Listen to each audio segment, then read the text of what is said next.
Will Joe Biden still be the presumptive Democratic presidential nominee by the time you watch this segment? Probably. He said very clearly, defiantly even, that he isn't standing down until he gets a call from God himself. A kind of Trumpy thing to say, if you ask me. And yet, every day that goes by, we're seeing the polls get worse and worse for the president. We're seeing the media in a frenzy, and we're seeing more and more Democrats come out and say, we don't think he's the right guy to take on Trump. He's too far behind. He's too old. He's not the guy he once was. This week, we saw former Speaker Nancy Pelosi expressing her doubts in the president, as well as the first sitting Democratic senator to call for him to step aside. Plus, the lieutenant governor of New York did it too, as did George Clooney, a friend of the president's and a top fundraiser for him, who said the Biden he was with just 3 weeks ago was not the same Biden of 2020, let alone 2010. The president's critics say his age is an undeniable problem, his mental health is a clear vulnerability, and his inability to communicate clearly in public is a huge gift to the Republican Party.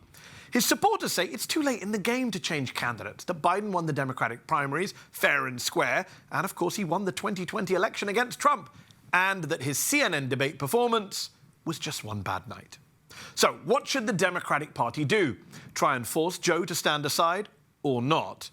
To debate this, to discuss this, I'm joined today in the studio by two guests who are, in my view, two of the smartest, savviest, wisest voices in Washington, D.C., two men who I've been a fan of for a while. Norman Ornstein is a political scientist, best-selling author, emeritus scholar at the American Enterprise Institute, and contributing editor at The Atlantic. He referred to immediate calls for Biden to drop out after the debate as foolish, and has been very critical of the media frenzy around the president's age. Making the case for Biden stepping aside for a new candidate right now is political journalist Brian Beutler, co-host of the weekly podcast Politics, formerly of Crooked Media and The New Republic, and now author of the Off-Message Substack newsletter. Thank you both for joining me on Mehdi Unfiltered. Brian, kick us off. Briefly, make your case for why, in this moment, at this late stage, weeks out from the Democratic convention, months out from the election, the Democratic Party should ask their candidate, their presumptive nominee, to step aside. So I want to toggle the words you use, because you said force. Should Democrats force Joe Biden out? And I think what really has to happen is they need to persuade him that he is now what you would call the below replacement level candidate for president, that the other Democrats in that top tier of American politics would be better candidates than he is, because due to his age, he's no longer able to communicate clearly in public. And I think that that takes the deft touch of somebody like Nancy Pelosi, who, other than God himself, I think is very good at getting fellow Democrats to see what's in their best interest and in the best interest of the party. And less like what senators like Mark Warner have done, which is to announce that they're going to march to the White House and read the president the riot act and make him step down.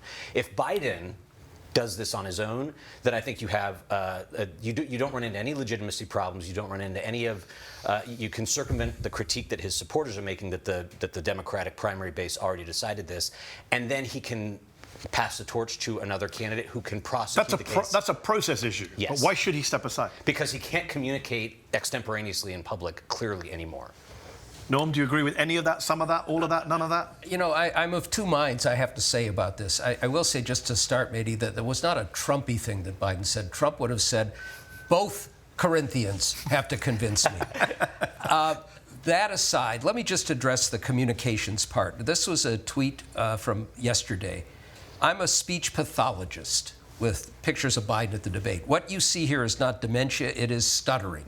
The extended eye blinks are called secondary behaviors. Notice every time he does that, he is disfluent, which means he can't communicate well. At the end, when he doesn't finish his thought and diverts to look, it's called circumlocution. So what I have to say, puzzled me greatly about the immediate aftermath of the debate was if Biden wanted to move this past what is now, if you'll pardon the expression, an absolute shit show for Democrats with a press corps that has gone into a frenzy about it. He should have, on that Sunday, gone on 60 Minutes with Leslie Stahl and done a full hour. The White House should have re-released with great fanfare his physical results, which they put out in February on whitehouse.gov, which I will guarantee you 90% of the White House press corps never looked at, but which said a neurologist had given him the full workup. There were no signs of Parkinson's or other neurological diseases, and addressed directly the concerns that people have. He's old, certainly. The other part of this was he's got neuropathy in his feet, some of which came from breaking his foot a while back. The shuffling on stage, the leaning forward, there are physical explanations for that. He can govern. Now, having said that, the longer this goes on, the worse it is, not just for Democrats, but for the country. The Washington Post has put 35 reporters. This is a staff that has already been reduced, right, by layoffs and buyouts on this case. What did they do with Watergate? 2 reporters. They were great ones, Woodward and Bernstein. This is, whenever there is a death watch, will he stay? Will he go? It's rabid dogs in a frenzy. And it's the Times, the Post, the AP, and everybody else. It's television news. I agree with you on the frenzy, but surely you don't agree with this line of argument that some Biden supporters put forward, that this is a media creation. Because we all saw with our eyes that debate. We all saw the Stephanopoulos interview. This is not a media creation. It's absolutely real. It needs to be covered. There are serious questions about this president for 4 more years. There is no doubt, as we look at some of the in-depth stories, that there has been an aging process, a significant one. And if you look ahead to 83, 84, 85, it's a real issue. But with all of this, we have twice as many, 3 times as many stories about Biden in the Times and the Post, and they're the opinion leaders for all the rest of journalism. Almost nothing on Trump, who in the last 10 days has shown not just that we have to be scared to death about what kind of a hellscape he would provide, but shown signs over and over again of his own cognitive decline, completely ignored. He thinks his son Don Jr. got married, who hasn't got married. If Biden had said that would be a 24/7 story. Look, Brian, you've said before that Biden should overcome his troubling RBG-like stubbornness, referring to Ruth Bader Ginsburg, the late justice, and choose to suspend his campaign. Do you think, a twofold question there. A, do you think his chances of winning are now beyond saving? And B, why do you think he is so stubborn on this? Well, I think that he's walking the stages of grief about his own political death, which is, he's a human, and it's a very tall order to get somebody under any circumstances to own up to the reality that they can't do the things that they want to do. And in his case, he won the election. He was looking okay for re-election before the debate. There was a real path for him. And now it's not that anyone can say with certainty that he can't win the election. But what we can say with certainty is that the plan that the campaign put in place to get him into a lead right now has not worked, and they don't appear to have another good idea about how to get him both above Trump and then growing a lead big enough to overcome any electoral college disadvantage that he may have. And if any plan that they had entailed him being able to aggressively rebut lies that Donald Trump tells about him, or defend his own record, or make the case for the future in non-scripted environments, then it becomes really hard to see how you can trust them when they say they have this all in hand. And that doesn't mean that an alternate is destined to win either. They might enter the race and find themselves trailing in the polls a little bit, just like Joe Biden is. But we would have faith that they could parry with Donald Trump and with the rest of the Republican Party. That when good jobs numbers came out like they did this morning, good inflation data came out like it did this morning, that they would be able to go to the mics without preparation and take questions from reporters and brag about the progress that they've made and how much worse things would be under Donald Trump. And that's why I think Democrats in Congress and who are running for office right now are coming around to the view that it's a safer bet it would be a safer bet if Joe Biden would accept the reality of his condition, of what he's capable of right now, and let somebody else take the torch. Norm, you've been following presidential elections for years. You're a very young man, but you've been following it for years. Surely it's indisputable what Brian is saying. You need a presidential candidate, especially one who's trailing, to prosecute the case against a Donald Trump menace. Biden wasn't able to do that in the debate. I get nervous just thinking about a second debate between these two men. Over the next 4 months, wouldn't it be better to have a candidate, whether it's Kamala Harris probably or someone else, to prosecute the case against Trump that Biden has showed he's unable to do? So I do, following on what Brian said, I think a good part of the reason that Biden has dug in on this is he has been a transformational president. If the three of us had been sitting at his inaugural on January 20th, 2021, and said, okay, here's a guy coming in with a Congress that is going to be an enormous challenge to him, both houses extremely close, one with basically no margin of error. And in 3 years, we're going to get $3 to $4 trillion in safety net relief, infrastructure. We're going to get the CHIPS Act protecting us. We're going to have better manufacturing than we have seen. We're going to have an economy that most people predicted would end up in recession or with hyperinflation, with, as Brian said, inflation actually coming down and robust growth and all of that. And I've worked with our allies. We've stabilized the alliance, all of that. I want to finish the job. I can really understand that. But this point is very well taken.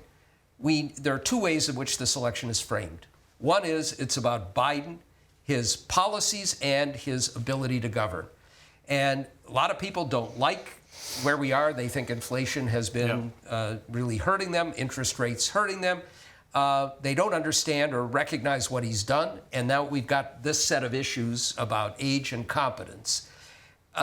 He loses, no question.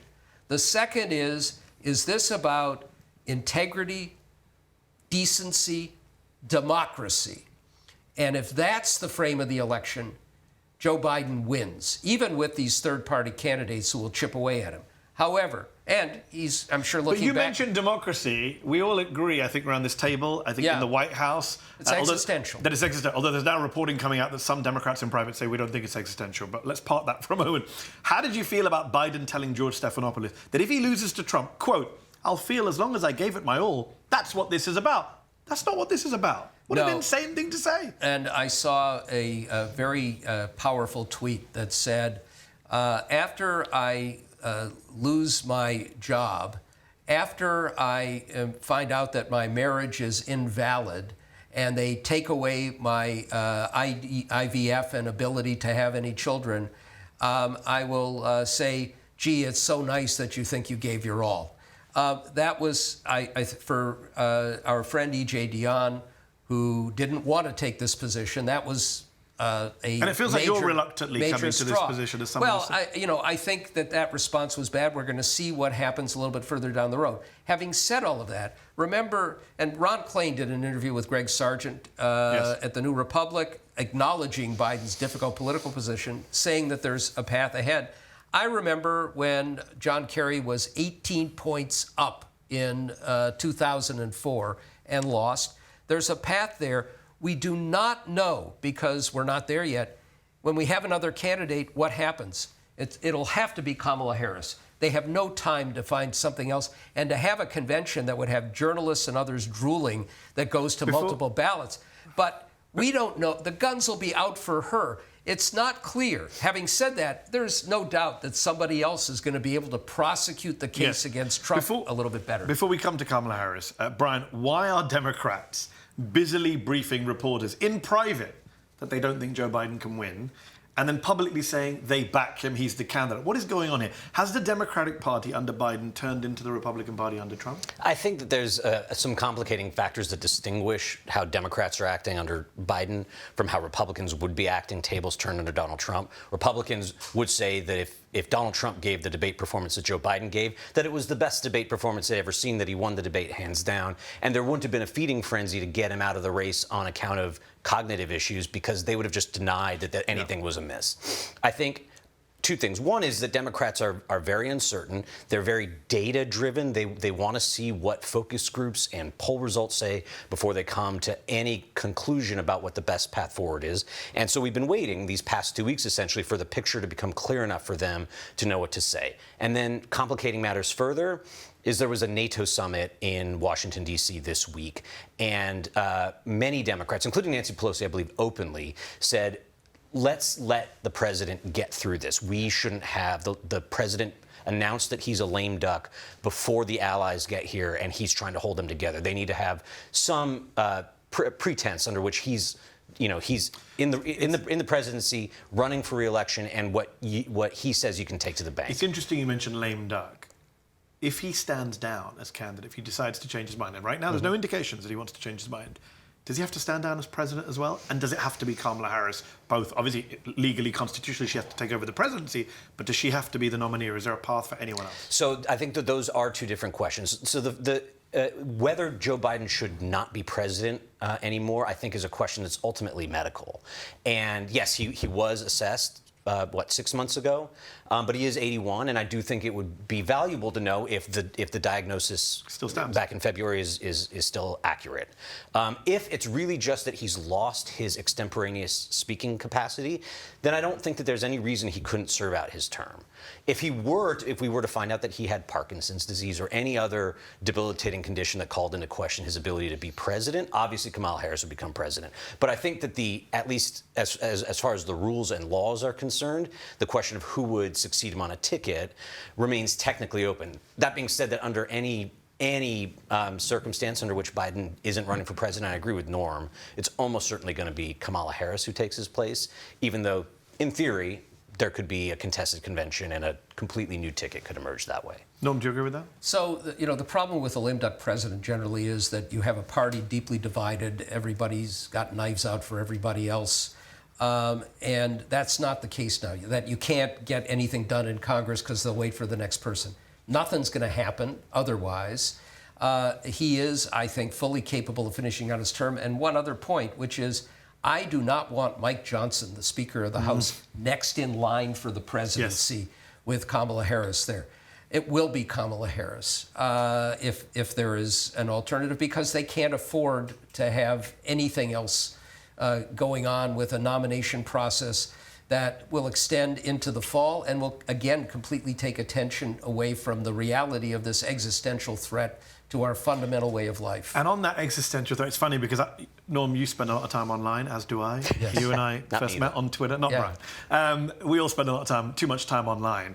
And what I'm seeing from Biden supporters online, I know it's not reflective of the country as a whole, but it is very MAGA-esque. There is a kind of denial of reality. If you say the polls, they say they don't believe the polls. They don't believe that CNN and ABC didn't screw over Biden in some conspiratorial way. What is going on with that faction of the Democratic Party that's just absolutely in denial about the bad state that we're in? And the fact that those of us who are saying that Biden should step aside, we're not saying it because we want Trump to win. The very opposite. It's because we're absolutely petrified Trump's going to win if he stays in place. Absolutely true. I do want to just follow up what Brian said, that I also I've called publicly for getting a group of world-class neurologists to do a full workup now. And if it shows, and if Biden team are confident that there is no neurological issue here, that ought to put that to rest. Well, it puts his governing ability to rest. It doesn't put his candidacy to rest. No, but it puts the questions about whether he is deteriorating in a way that would make it impossible for him to govern out of the picture, at least, or for many it would. I do think there are people in denial, absolutely. There is some of that, fury about others challenging him. We know that there's a real difference with people of color, especially the black community, that are more behind Biden. Interestingly, when the alternative is a woman of color, but it's a belief that he's really done good stuff for them. The Black Caucus immediately basically got behind him full square. A lot of the others, AOC, supporting him. And that's true in the public as well. Hispanic voters, more supportive than white Democrats right now. Although a big chunk of black voters are also saying Biden should step aside. But, let's go back to what you said about the Republicans and the Democrats. We have a party that has always been a boisterous party. Even though many people are saying privately different things than they're saying publicly, we got a whole lot of people saying it publicly. Remember Will Rogers said decades ago, I'm not a member of any organized political party, I'm a Democrat. The Republicans are a cult. No matter what Donald Trump did or said, they wouldn't abandon him. And I watched, the Pravda-like papers, the Washington Examiner, the Fox News after the debate, a cool, calm performance by Donald Trump. The lies nowhere to be found. But what's annoying is even that's on Biden, because it was Biden that took away from Trump. I mean, Trump said insane things that night. He was asked about climate change, and he said, we had H2O. Meaningless statement. But in any other context, that would be a big story. But because Joe Biden was saying we beat Medicare, it didn't really make the headlines. Brian, before we wrap up, I've got to ask you about what a lot of more serious Biden defenders are saying, which is it's a leap into the unknown, right? We get it. There's issues right now. The polling's not great. But what about the other side, right? And they point to, for example, 1968, where you have LBJ stepping aside, Hubert Humphrey, his vice president, coming in and losing to Nixon. Not many data points from history to compare to, but they point to that. How would you respond to that line of argument? So I've seen the 1968 comparison several times since this conversation came to light a couple weeks ago. And I think what people forget is that that was a very tumultuous time, and Hubert Humphrey came very close to winning that election. And that LBJ, I think, made the calculated decision that he definitely would have lost. So, I don't think that it necessarily suggests that the error was LBJ's, that he would have won if he had stayed in that race. But if you look more recently to countries where leadership swaps at the top of a party are much more common and can happen much more quickly, we've seen recently over the last 5-6 years a few times where an unpopular head of a party voluntarily steps down, is replaced, or is even defrocked, and by a more popular leader, and their party just in general gains a bump. And it's not just, Kamala Harris is 1 point better than Biden, and so Democrats in general will pull 1 point better if she takes over the party. The fact that the party is responding to public concerns can generate an extra boost for the new leader and the honeymoon and look, that's speculative too. It could the rollout could go terribly, and she could end up polling worse. But it's not just that Biden entered the debate tied at best, probably a little bit behind, and is now further behind.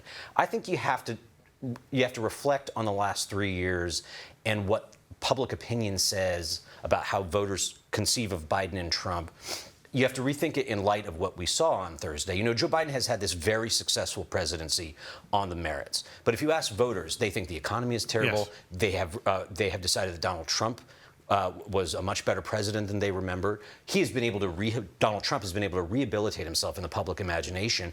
And I think you can't anymore say that that's just because of Republican propaganda on its own. It's that we've had an ineffective communicator running the Democratic Party the whole time. And we don't know how much better things would look for the Democratic Party right now if all along the president was vigorous and able to deliver crisp remarks, so that when Trump lied about the economy or about his indictments or anything else, that you knew that the White House was prepared to rebut the lies, to defend the record. And I think that Democrats sort of are where they are, at least in part, because Biden hasn't really been able to do this all along. Last question to you both. Both of you believe, regardless of where you stand on Joe Biden, Kamala Harris switching candidates, that Donald Trump is an existential threat to American democracy, and that is an important reason to back whoever is on the Democratic ticket. What does that say about the state of American politics, where voters feel the need to vote for a person not because they like or support that person, but because they hate the other guy? Well, let's face it, many of our elections are considered by voters to be not the lesser of two evils, but the evil of two lessers. It has often been the case that people hold their nose in voting, but we have not seen a situation like this. I want to come back to something that Liz Cheney said that to me is profound. She said, I find almost all of Joe Biden's positions utterly anathematic to me. But we've survived 4 years of bad policies before. We can't survive the demise of democracy. And the question now is, who is best capable of turning the dialogue back to what really matters? Can we get media who basically look at the stakes of the election instead of falling back on what they like to do, which is the horse race and the polls? Can we have, and this is something I've wanted for months, Biden to do. I want him to do it whether he stays in or not. A White House summit on the threats to American democracy where you showcase the generals, his chief of staff, his secretary of defense, all saying people who sugarcoat the first term don't know how bad it was nothing compared to what would be. And it may be that somebody else can do that better. But what I do know is we got to get past this as quickly as possible. And I also know, we're back in Chicago, which was a disaster in 1968. The convention was horrific. That if we can't figure out a way to pivot, however it is, and it has to be Biden voluntarily if he leaves, not being forced out where there's a resentment, and the convention would reflect that, and that would be the jumping off point to the fall. or whether he gets past this and people finally unite behind him and he carries on, it has to end within a week or so from where we are today. Within a week or so, let's set the clock. Brian Beutler, Norm Ornstein, thank you both for your analysis and discussion. Appreciate it both. General John Kelly, if you're watching at home, Norm says head to the White House, talk on the record about the threat from Donald Trump. Thank you both.